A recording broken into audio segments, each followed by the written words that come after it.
I still remember the exact moment I opened that box. It was satin covered, tied with a perfect silver ribbon, sitting neatly on the hotel bed. My name was written on a small ivory tag, Emily. My hands trembled as I reached for it, my chest fluttering with nervous excitement. I told myself, maybe they're finally taking me seriously. Maybe I finally belong. But the second I lifted the lid, my heart sank. Inside wasn't the dusty rose bridesmaid gown the others were wearing. It was black, stiff, cheap. A maid's uniform, complete with white gloves and a frilly apron. At first I thought it was a joke. I let out this awkward little laugh, looking around the room for someone to say, "Surprise!" But no one did. Then I heard the click of heels. Aunt Karen, the bride's mother, walked in with that smug little smile she always wore when she was about to say something cruel. Her eyes swept over me, and without missing a beat, she said, "You should stick to your real talent, sweetheart, cleaning." She leaned in close, the scent of her expensive perfume suffocating, and whispered it again, slower this time. Cleaning. I felt like I'd been slapped. My face burned, my throat tightened, and I could feel my eyes starting to sting. But I didn't let a single tear fall, not in front of her. Instead, I smiled. It wasn't real. It was one of those tight, polite smiles you force when you're holding back everything you actually want to say. I nodded, my voice barely above a whisper. "Thank you. It's thoughtful." But inside, I was screaming. Why would she do this? Why now? Why humiliate me in front of everyone? I'd been nothing but kind, supportive. I showed up early, helped organize the stupid seating chart, even ran out to buy emergency hairspray for Sophia the day before. And speaking of Sophia, my cousin, the bride, she stood in the doorway just watching. Her perfect blonde hair curled, makeup flawless, veil pinned in place. She didn't say a word. Her eyes met mine for a moment. I searched them for something. Regret. Sympathy. Anything. But she just looked away, like I was invisible. I sat down on the edge of the bed, the box still in my lap. The fabric of the maid's dress felt rough against my fingertips. I remember the way the room felt suddenly colder. The laughter from the hallway outside, the other bridesmaids getting ready, was muffled, distant, like I wasn't even part of it. I should leave, I thought. Just grab my stuff and go. Who cares if it's her wedding? She clearly doesn't care about me. But then I thought of Grandma, her fragile smile when she told me how proud she was that I was part of the wedding, how she said, "You're going to look so beautiful walking down that aisle." She didn't have many days left. I didn't want to disappoint her. So I stayed. I folded the dress neatly and closed the box. My heart still ached, but I held my head high as I stepped out into the hallway. Olivia, my best friend and the only reason I hadn't completely lost it, was waiting outside. Her eyes widened the moment she saw my face. "Em, what happened?" I showed her the box. Her mouth dropped open. They didn't. I nodded. That was the moment everything changed. Because I didn't just want to survive that weekend anymore. I wanted to remember it. I wanted them to remember it. And they would. Because that dress, that moment, that was the last time they'd ever make me feel small. Next time, I'd be the one holding the box. And inside it would be something they'd never forget. 2 weeks before the wedding, I got the call. It was Sophia's voice, sugary sweet and almost too casual. "Hey, Em." "So?" "I've been thinking, and I'd love for you to be a bridesmaid. I mean, what's a wedding without family, right?" My first instinct was shock. We hadn't been close in years. Ever since college, Sophia had become, well, different. Money changed her. Private jets, designer bags, champagne brunches, it all became normal for her. Meanwhile, I was painting in a studio apartment the size of a closet, scraping by on commissions and leftover ramen. Still, I said yes. I wanted to believe it meant something. Maybe she missed me. Maybe, beneath the designer exterior, the cousin I used to play dress-up with was still in there. I told my mom about the call, and her eyes lit up. "That's wonderful, Emily. You'll be stunning up there. Show them what real grace looks like." Even she knew the family politics, though she rarely talked about them. The day I arrived at the estate, it was like stepping into another world. Tall white columns framed the massive front porch. A fountain gurgled beside the driveway, and fairy lights were already being strung through the garden trees. Even in the daylight, everything looked like a movie set. Sophia greeted me at the door with a distant hug, all arms and no warmth. "Oh my God, you made it!" Her smile didn't reach her eyes. Aunt Karen was close behind her, dressed in pastel silk and pearls, clutching a champagne flute like it was part of her hand. I could feel them sizing me up the second I walked in. My suitcase had a scuff mark. My sneakers weren't trendy. I'd brought my own snacks in a Ziploc bag because I didn't want to impose. "Emily," Aunt Karen said, her tone dripping with fake affection, "we're just thrilled to have you. You're going to make this weekend so memorable." Looking back, she wasn't lying, just not in the way I thought. Inside, the estate was everything I'd expected. Marble floors, chandeliers, tall arched windows. The bridesmaids were already there, all of them effortlessly beautiful, dressed in silk robes with embroidered names on the back. "Team Bride," one said with a little tiara doodle. I noticed something then. There were only 5 robes and 5 gift boxes stacked on the vanity, but Sophia had 6 bridesmaids. I brushed it off. Maybe mine was somewhere else. Maybe someone forgot. I wasn't going to overthink it, but even then I felt it. That twinge in my gut. That quiet little voice whispering, "You don't belong here. You're a guest in their world." That night I couldn't sleep. The bed was too soft, the room too quiet. I stared at the ceiling and tried to push away the anxiety, the old insecurity that always crept in when I was around this side of the family. I remembered being 13 at Thanksgiving, wearing a second-hand dress, and overhearing Aunt Karen telling my mom, "She's got potential, if only she learned to brush her hair properly." I had smiled through dinner anyway, and now, years later, here I was, hoping that maybe, just maybe, I had earned their respect. Maybe they'd see me not as the poor cousin, not as the help, but as someone who had value, someone worth standing beside them. I didn't know it then, but the weekend ahead would burn those hopes to the ground, because in that house full of money, lies, and secrets, I was about to find something more valuable than their approval. I was about to find the truth, and once I did, there'd be no going back. Not for me, not for Sophia, and definitely not for Aunt Karen. The morning of the rehearsal dinner, everything changed.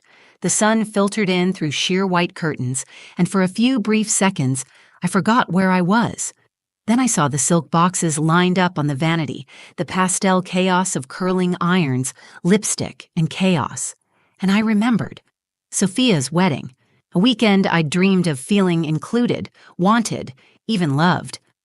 I walked over to the gift boxes, heart racing a little. My name was finally written in gold script on one of them. Maybe the awkwardness yesterday was just in my head. Maybe everything was about to feel normal. I untied the ribbon and opened it slowly, feeling Olivia peeking over my shoulder with a grin. But when the lid came off, that grin disappeared. Inside, instead of the rose-colored bridesmaid gown I'd seen on the others, there was a stiff black and white outfit. I pulled it out slowly, my fingers catching on the scratchy apron. It wasn't a joke. It was a maid's uniform, not a cute little robe with Team Bride stitched on the back, not a heartfelt letter or a gift bag, just polyester and humiliation. Before I could process it, I heard heels clicking on the hardwood floor. Aunt Karen. She took one look at the outfit dangling from my hand and smirked. "Fitting, isn't it?" she said smoothly, sipping from her mimosa like this was a Tuesday. "You've always been so good with cleaning, Emily. We thought we'd let you do what you do best." She walked right past me without waiting for a response, like she hadn't just taken a knife and twisted it. I froze. My skin went cold. My heart pounded so loud it drowned out everything else. For a moment I couldn't speak. I couldn't breathe. Why would she do this? What did I ever do to her? Then I turned to Sophia, hoping, begging for some kind of defense. But she just stood there, eyes on her phone, pretending not to notice. My throat burned. I felt Olivia put a hand on my shoulder. Her voice was tight with anger. "You don't have to take this, Em!" I wanted to scream. I wanted to tear that stupid dress in half, throw it at their feet, and walk out with my dignity intact. But then I thought of Grandma. Her voice in my head, soft, loving, saying, "Show them your strength, baby, not your anger." So I swallowed my pride. Again. I looked Aunt Karen straight in the eyes, forcing a smile even though every muscle in my face ached from the effort. "Thank you," I said, my voice calm. "This is going to be unforgettable." And I meant it. Later that evening, while the rest of the bridesmaids giggled over champagne and practiced their speeches, I wandered the hallways, trying to breathe. That's when I saw something strange. Sophia, in the wine cellar, whispering to someone. At first I thought it was Jake, her fiancé, but it wasn't. It was Nathan, Jake's best man. They were close. Too close. Sophia touched his arm, then his chest. She laughed a little too loud, then leaned in and kissed him. I ducked behind the wall, breath caught in my throat. Did I just see what I think I saw? I backed away, heart racing. Olivia nearly bumped into me in the hallway. "Em, what's wrong?" I grabbed her arm and pointed back toward the stairs. "Sophia, Nathan, she's cheating on Jake."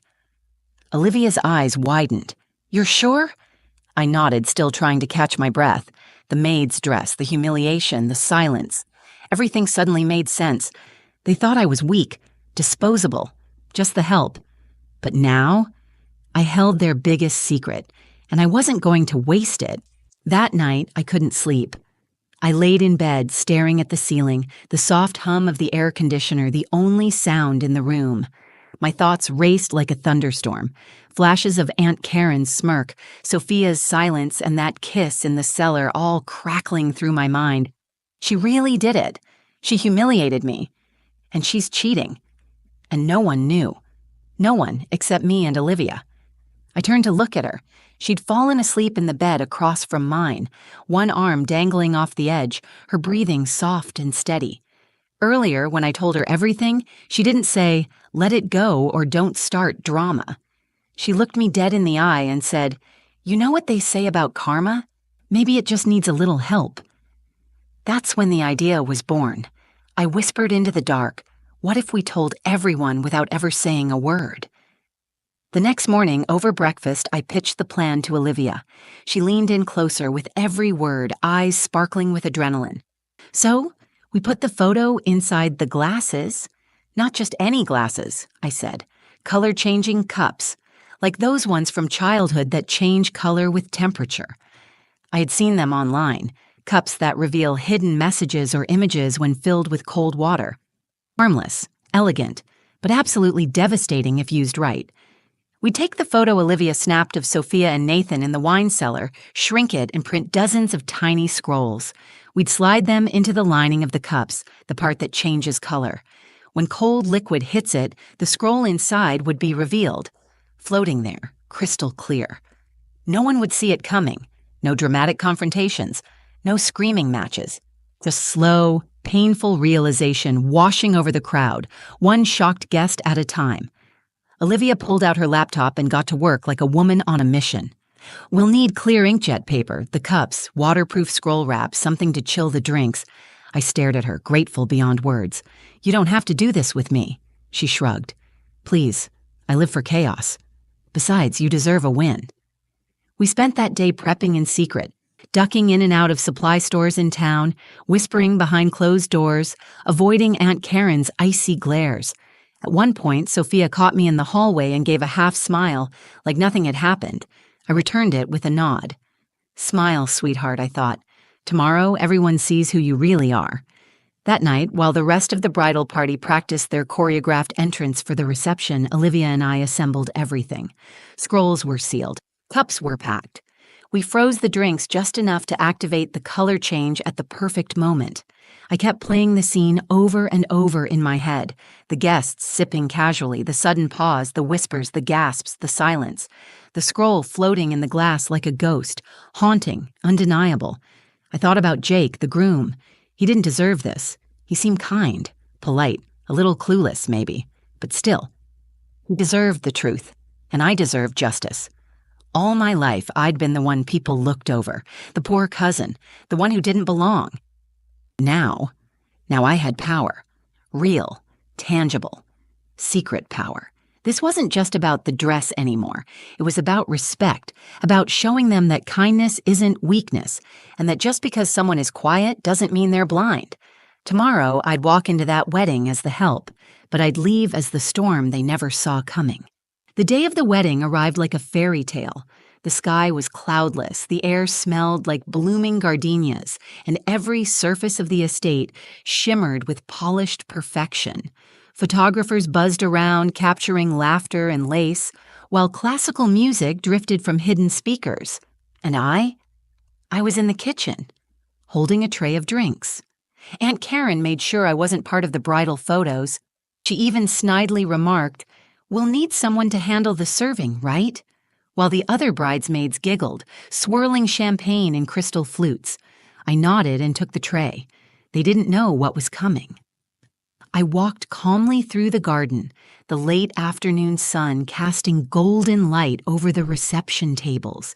Each place setting looked like it had been styled for a magazine cover: white roses, gold-rimmed china, personalized menus. And then there was me, in my tailored maid uniform, offering guests a special cooling mocktail to kick off the celebration. Each glass was chilled just enough, cold enough to trigger the reaction. Inside every translucent cup, tucked between the double walls of plastic, was the truth. A photograph of Sophia and Nathan locked in that kiss. The image was printed faintly in blue, invisible until the temperature dropped. Once the liquid touched it, it bloomed like ink in water. I watched as the first guest took a sip, then another. At first, nothing. Just idle chatter, clinking glasses, laughter. And then it started. A woman in a green dress stared at her cup, eyebrows knitting. She tilted it in the light, her face pale. Her husband leaned over, squinting. More people looked down. One by one, silence fell like dominoes. The whispers began, soft at first, then sharp and panicked. "Is that? Wait, who is? Oh my God, is that Sophia?" I kept moving, tray after tray, row after row. Then I heard the most satisfying sound of my life, the clink of a glass shattering. I turned just in time to see Jake, the groom, standing frozen. A cup slipped from his hand, blue liquid spreading like a crime scene on the white linen tablecloth. He was staring at his glass like it had betrayed him. His jaw clenched. His face had gone completely white. Sophia appeared from behind the archway of peonies, radiant in her gown, glowing with confidence, until she saw the sea of blue cups and the horrified faces around her. The color drained from her cheeks, too. She tried to laugh. "What's going on?" Jake didn't say a word. He just held up the cup. She walked closer, squinting. Then realization hit. Her eyes darted from the cup to the crowd, then to me. I held her gaze. No smile, no apology, just truth. She took a step back. "This is fake. It's someone photoshopped." Jake's voice cut her off. "It's not fake. I know that shirt. I wore that tie. That was yesterday." His voice cracked slightly, and for a second, I actually felt a pang of pity.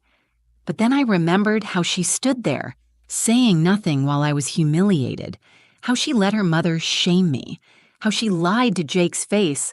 Aunt Karen stormed over, grabbing my arm. "You little rat, you ruined everything." I calmly stepped away, lifting the edge of my skirt just slightly in a mock curtsy. Actually, I think I just cleaned up. Her face twisted with rage, but she couldn't say a word, because it was done. The truth was out, and for once in my life, I wasn't the one shrinking in the corner.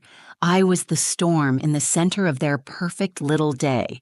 The wedding ended in chaos. Guests whispered as they gathered their things, eyes flicking between Sophia, Jake, and the now infamous blue cups still littered across the reception tables. The music had stopped. The cake was never cut. The dance floor stayed empty. I watched from the garden steps, sipping water from my own cup. My hands were steady, my heart calmer than I expected. For once, I wasn't the mess they were cleaning up. Jake walked past me with his tie half undone, his eyes distant. He paused for a moment, looked at me, and said quietly, "Thank you." I didn't say anything, just gave him a small nod. He deserved the truth. And deep down, I think he knew it was never about revenge. It was about respect. For him. For me. Sophia never came to me. Not that day, not even afterward. But later that night, when most of the guests had cleared out and the fairy lights were still glowing over the abandoned reception, Olivia and I sat in the back of my car with the windows down, eating stale chips and replaying the moment everything unraveled. She tossed a handful into her mouth and laughed. "You really served the tea, literally." I smiled, finally letting the tension melt out of my shoulders. "Do you think I went too far?" She looked at me, serious now. "Number you went just far enough. They used shame as a weapon. You just gave it back, decorated in ribbon." It stuck with me, because for the first time, I didn't feel like a victim. I didn't feel like the poor cousin or the girl they could mock without consequences. I felt powerful. Not because I embarrassed them, but because I stood up for myself without becoming like them. Word spread fast. By morning, there were already posts on social media. Someone had filmed Jake's reaction. The blue cup affair trended on TikTok under the hashtag #JewWeddingExposed. I didn't post anything, but people recognized me anyway. And the most unexpected thing? Support. Strangers DM'd me saying they'd gone through similar things. Being treated like an outsider by their own family, being humiliated, underestimated. One girl wrote, "I watched that video and cried. I thought I was the only one." Another said, "You made me want to stand up for myself." That hit different. A few weeks later, Olivia and I turned the whole experience into something real. We launched an online shop, custom color-changing mugs and cups with empowering messages hidden inside. The first one we made together said, "She cleaned up, and they never saw her coming." It sold out in 24 hours. Funny how things flip, huh? Sophia moved out of state after the scandal. Aunt Karen's social circle iced her out, too. Turns out, no one wants a wedding planner whose own daughter became a meme. I heard she tried to claim I doctored the photos. But by then, it didn't matter. The truth had its own wings.